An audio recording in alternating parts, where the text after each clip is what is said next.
बिस्मिल्लाहिर्रहमानिर्रहीम। मैं हूं आपका होस्ट डॉक्टर नदीम राव और आप देख रहे हैं जदीद फार्मिंग विद डॉक्टर नदीम। आज मैं बात करने जा रहा हूं एक ऐसे संगीन इशू की जो कि हर फार्मर को दरपेश है, और दुख की बात यह है कि इस पर हमारी तवज्जो भी बहुत कम है।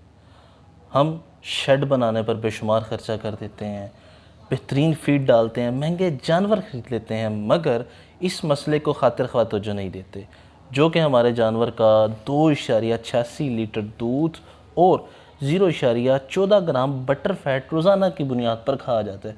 जी हाँ, इस मसले से हमारा जानवर एक दिन का 2.86 लीटर दूध और 0.14 ग्राम बटर फैट कम पैदा करता है, और तकरीबन गोश्त की जो बढ़ोतरी है उसमें 250 ग्राम तक कमी देखने में आई है।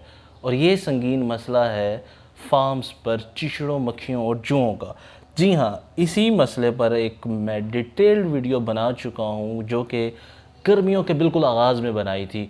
चूँकि मैं इस मसले की नोयत से आगाह था, इसीलिए आपसे शुरू में ही अपने चैनल की जो वीडियो बनाई मैंने इसी टॉपिक पे बनाई थी। क्योंकि बहुत सारे मुल्कों में ये भी देखा गया है कि 1.3% तक अमवात यानी कि 25% तक अमवात देखी गई हैं, और दूध की पैदावार का जो है 50% पैसा इस पर लग जाता है, इसकी ट्रीटमेंट पर, क्योंकि ये बेशुमार संगीन बीमारियां करता है, और वो बीमारियां भी करता है जो कि जानवरों से इंसानों को भी लगती है, जिसमें टोगा फीवर है, जिसमें कोंगो फीवर है, और भी लाइम डिजीज़ है, एनाप्लाज्मोसिस है। ये वो सारी बीमारियां हैं जो कि इन चिचड़ों, मक्खियों और फ्लाइज़ के जो है सूरत में जानवरों से इंसानों तक लग जाती हैं, और जानवरों में भी वो संगीन बीमारियां होती हैं जिनको आप बेबीजियोसिस यानी कि रेड वाटर शर्कन, थैलीरियोसिस और इसके अलावा एनाप्लाज्मोसिस, पैराप्लाज्मोसिस के नाम से जानते हैं। तो ये वो बीमारियां हैं जो इनकी वजह से होती है, और ये तो चलें अपनी जगह, इन पर ट्रीटमेंट का ख़र्चा भी अपनी जगह, लेकिन अगर ये बीमारियां नहीं भी हो रही तो जो दूध, गोश्त और मक्खन की पैदावार में कमी है वो भी एक रिमार्केबल जो है कमी है आपकी डेयरी फार्मिंग के नफ़े के अंदर। तो इस तरह से डेयरी फार्म्स कामयाबी की राह पर तो गामज़न नहीं होंगे अगर आप इस मसले को भूल जाएं और इस मसले को खातिर खातिर तवज्जो ना दें।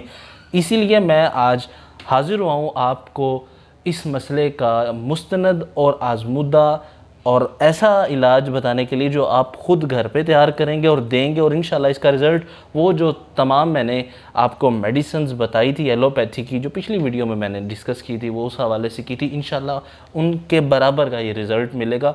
लेकिन इसकी आसानी ये होगी कि इसको आप ख़ुद तैयार कर सकते हैं, और उतने ही ख़र्चे में जितने ख़र्चे में आपको थोड़े जानवरों के लिए वो मेडिसिन्स मिलती थी, तो ये आपको पूरे फॉर्म के लिए और आपके जानवरों के लिए हो जाए। क्योंकि 90% तो ये जो मक्खियाँ हैं, चीचड़ हैं, ये आपके फॉर्म पे रहते हैं, सिर्फ 10% ही जानवर के जिस्म पर मौजूद होते हैं।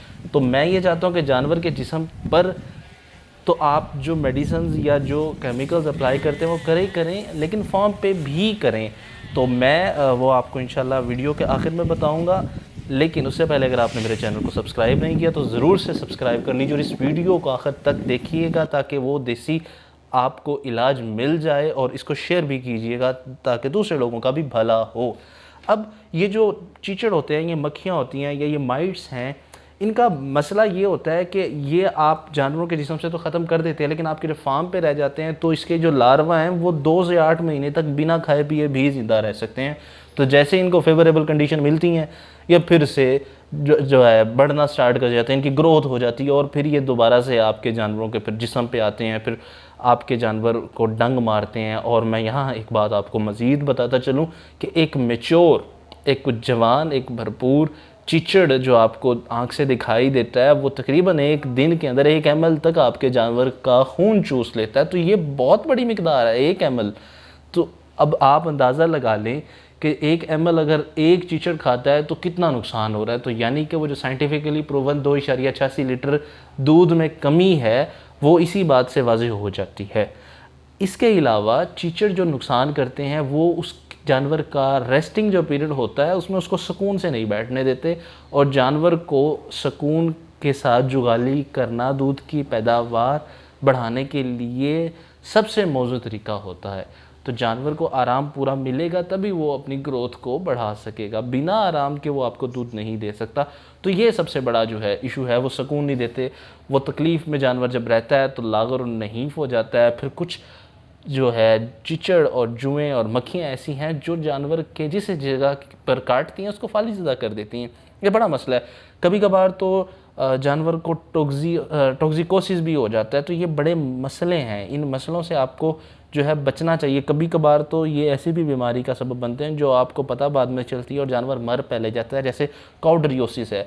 ये एक शदीद किस्म की बीमारी है जो कि जानवर को लग जाती है और आनन फानन जानवर जो है अल्लाह को प्यारा हो जाता है। ये मसाइल हैं। आप इसीलिए मैं चाहता हूँ कि आप टिक कंट्रोल पर फोकस करें और अपने जो है जानवरों को इनके शदीद नुकसान से बचाएं। और आजकल गर्मी है तो इनकी पैदाइश और नशोनुमा का अमल मज़ीद तेज़ होता जा रहा है और ये हमारे जानवरों को बुरी तरह से मुतासिर कर रहे हैं। तो आइए मैं आपको इसका घर में तैयार शुदा एक देसी नुस्खा और टोटका बताता हूँ ताकि आप जो है इसका इलाज कर सकें और आप ये सस्ता इलाज अपना कर जो है दूसरे दोस्तों को भी बताइए ताकि उनके जानवरों को भी ये शदीद जो नुकसान चिचड़ मक्खी और मच्छर पहुंचा रहे हैं वो ना पहुंचा सके। तो कॉपी पेंसिल आप निकाल लीजिए, मैं आपको बताता हूँ। आपने लेने हैं नीम के पत्ते और इसके साथ 10 काफूर की गोलियाँ ले लेनी है। पंजार की दुकान से इजीली अवेलेबल हो जाती है, मेडिकल जो स्टोर होगा वेटरनरी का वहाँ पे से भी आपको मिल जाएगी। और आपने लेना है 5 लीटर पानी। पानी को आपने उबालना है, इतना उबालना है कि वो 1 लीटर रह जाए। फिर उसके अंदर आपने नीम के पत्ते तो डाले ही होते हैं और काफूर की गोलियां भी डाली होती हैं। साथ में आपने उसके अंदर 1 पाव नमक डालना है, बड़ा ज़रूरी है। ये जब आप डाल लेंगे एक महलूल बन जाएगा और जब ये ठंडा हो जाए तो इसको जो है स्प्रे बोतल में डाल के आप जानवर के जिस्म पर भी डालें। ठंडे टाइम में करें, कोशिश करें कि जानवर को खिला पिला पहले दें और उसके बाद आप फिर इसको अप्लाई करें। इसको आप कहीं पे भी अप्लाई कर सकते हैं, इसका कोई साइड इफ़ेक्ट नहीं है। बस कोशिश करें जहाँ पे ज़ख़म और वो घाव ज़रा ज़्यादा हो तो उस जगह पे अप्लाई ना कीजिएगा।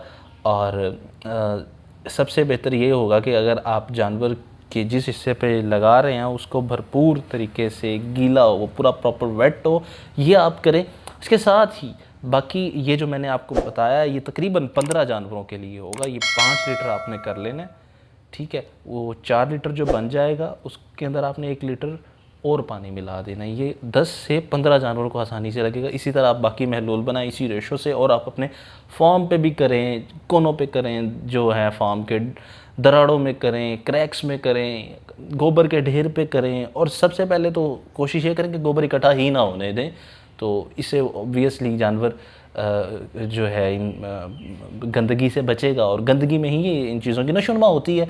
तो ये आपने लाजमी करना है। इंशाल्लाह ताला आप जो है इस नुकसान से बच जाएंगे। और ये कोई छोटा मोटा नुकसान नहीं है डेयरी फार्मिंग के अंदर, ये बहुत बड़ा नुकसान है। इसकी नौयत को समझिए और अपने जानवरों को इसके शदीद नुकसानात से बचाइए। आपको ये वीडियो कैसी लगी ज़रूर बताइएगा और आप नेक्स्ट वीडियो किस टॉपिक पे चाहते हैं, मैं चाहता हूँ कि आप वो कमेंट ज़रूर करें। मैं इंशाल्लाह ताला उन टॉपिक्स पर वीडियो बनाकर आपके सामने पेश करूँगा। मिलते हैं नेक्स्ट वीडियो में, तब तक के लिए खुदा हाफ़िज़।